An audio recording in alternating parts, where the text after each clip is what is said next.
Hey folks, Kaeley Jade Wiebe here, Festival Director for the 35th Annual Ukrainian Village Music Fest, and I am so excited to be sitting down today with Auresia.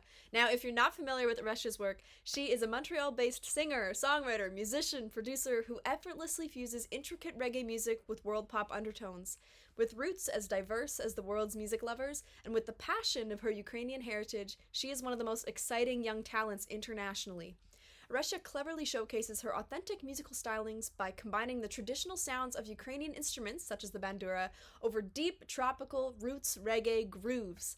Her truth-seeking, uplifting, and heartfelt songs captivate and inspire her audience with positive vibes. Without further ado, Auresia.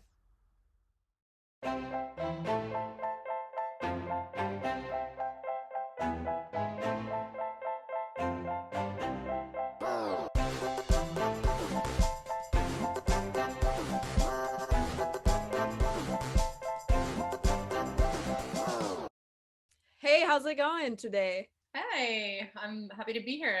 It's going good. It's going good. As good as it can be during these unusual times. Yeah, it's been pretty crazy for so many artists, so it's nice to see you. Thank you so much for joining us. It's a pleasure to have you here. Pleasure to be here. Thanks for having me. Yeah, you're very welcome. So, what have you kind of been up to since the pandemic started? 'Cause you're based out of Montreal, so what have you been doing?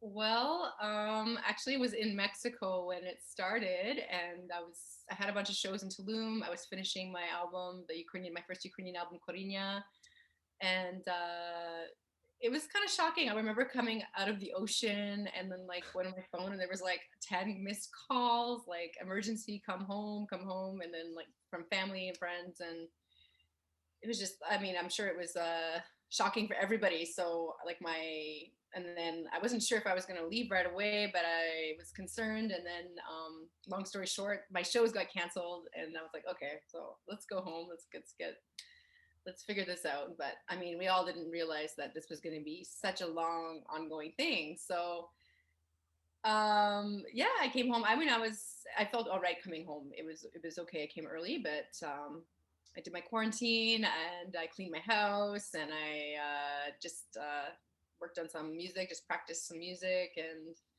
that's basically what I've been doing. I've just been like digging more into like actual music playing, which has been the blessing for me because as an independent artist, there's just so many facets of all the things you have to do to keep up with the industry and keep up with the music and releases and promotions. So it kind of let me sit back a little bit and kind of catch up and just dig a bit more into music playing, which was cool. That's so awesome. Yeah, I've been finding myself too. I'm also an artist, and yeah, like all of the facets to the career, like you were saying, like it takes a lot of energy and it takes a lot of time. And like what people might not know about indie artists is you are the manager, you are your own label as such. So that's good on Exactly. you for really getting back into it in that way. So have you been learning any new instruments during this Well, time? I've been practicing a bit more piano. I used to play classical when I was young, and I teach as well. But I started learning teaching myself jazz. So that's been really a journey. I'm still learning a lot, but I love it. I love it, and just being able to play a bit more songs and stuff like that, and try to sing along. And also like my new baby. I'm gonna try to give you a little tour here. My bandura that I brought back from Ukraine when I recorded there a couple years ago. So this instrument is my new love.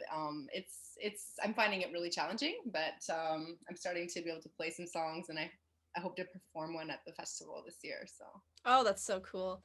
So how I've like honestly I've never seen anyone play the bandura. Like how do you play it really, in comparison to a guitar? I mean, I've worked at the Village for like 5 years, but I've never actually like seen anyone oh, play.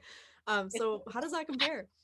well, it has 65 strings, and the guitar has six. So A little as you different. can tell, it's a little bit, but yeah, you just have to.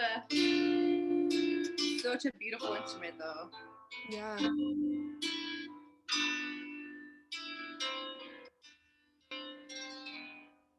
So yeah, it's so beautiful. It was definitely a learning curve. Like a lot of it's easy to make mistakes when you're starting out and like hit the wrong note, hit the wrong string because there's so many strings that you have to understand and be able to hit that. So definitely a lot more tricky than playing guitar. A lot more. Yeah, definitely. The pandemic gave me the opportunity to actually practice and start playing some songs. So yeah, it's been really exciting to now be able to play a few songs on it. That's super awesome. Thank you for sharing that too. I know I kind of put you on the spot there, so thanks for giving a little demonstration. No, it's fun. So I guess along that note, like how has your artistic process sort of changed with the pandemic? Like, do you find that the way that you approach your material is a little bit different in your writing style? Um, honestly, I'm just going with my inspiration. Um, and I have so many, so that's I think my issue is like I want to play every instrument. So I also play guitar, and then I have percussion. I have like 10 different percussion instruments from Cuba. I'll show you them after. So I just always like I just love music, and I think like I'm just kind of going with the flow. Like whatever inspiration hits, I'll start writing. Sometimes it'll just be a melody that comes to my head, or sometimes I'll be jamming, playing guitar. Um, or on bandura, I started writing a little bit, and piano, just kind of just going with the flow of the writing process, and actually going to be collaborating with some artists. So some new songs coming out this summer. I'm really excited with these collaborations because they're a bit well known, and it's just a great opportunity, and I'm really grateful for that. So that is going to be coming out soon. And what else? Yeah, I'm focusing on like writing songs that a bit more on the conscious side, like about our human rights and stuff like that, because I think it's so important right now, this time when it seems like some things are being stripped underneath us. So it's kind of what I've been focusing on. Thank you. Thank you for sharing. I'm really excited to hear all your new stuff. That's going to be very cool. I'm sure like when the time of the festival actually comes around, I'm sure it'll be like ready to go. So everyone, I'm sure, is going to be excited to hear it as well. Wonderful. Yeah, I'm excited. I was at the Ukrainian village when I was a little girl. So it's nice to come back full circle as an adult. It's cool. Yeah. Yeah, definitely. Even myself, like I've worked there for 5 years now, but I remember being a little kid and going on the school tours and seeing all of the actors for the first time. It's like it's so cool. It's really cool. So if anyone, I guess I'll do a little plug for the village. If you haven't visited it yet, you should definitely check it out. So going back a little bit on some of your collaborators that you're excited about, you've shared a bill with a lot of huge names like Shaggy. Like that's so crazy. So who's Well, been some of your favorite artists that you've shared a bill with? I would say, well, Tanya Stevens, more in the reggae scene, because I started doing a lot of reggae at the beginning of my career, and I sang at a lot of reggae festivals. I would say Tanya Stevens and Morgan Heritage, Kimani Marley. I didn't get to perform at Rebel Salute. Well, Shaggy, I like shared the stage with him, but he was on after me, like a few artists after me. So that was a very novelty, but like I didn't get a chance to really talk to him. He was kind of in his own little trailer. He came out for like the last 20 minutes for the show at the end of the show, and then went right back in. So it was cool though. Yeah, I love some of the female artists, the strong artists like Tanya Stevens. If any of you want to check her out, I really like some of her music. That's awesome. So I guess like who's your favorite artist to listen to right now? Like would you say?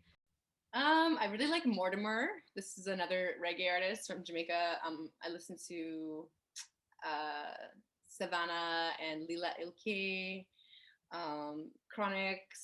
I still listen to a lot of classics like Bob Marley, and I love like Latin flavors. Budapest Social Club, VO, reggae in Ukraine. I'm really into like the world beats a lot. Yeah, I like it. Yeah, it's really your music is so unique. I'm sure you get that all the time, but I don't know, I have such a huge respect for the fusion artists. I think it's so cool to hear different flavors kind of come together and complement each other in ways that you wouldn't really expect.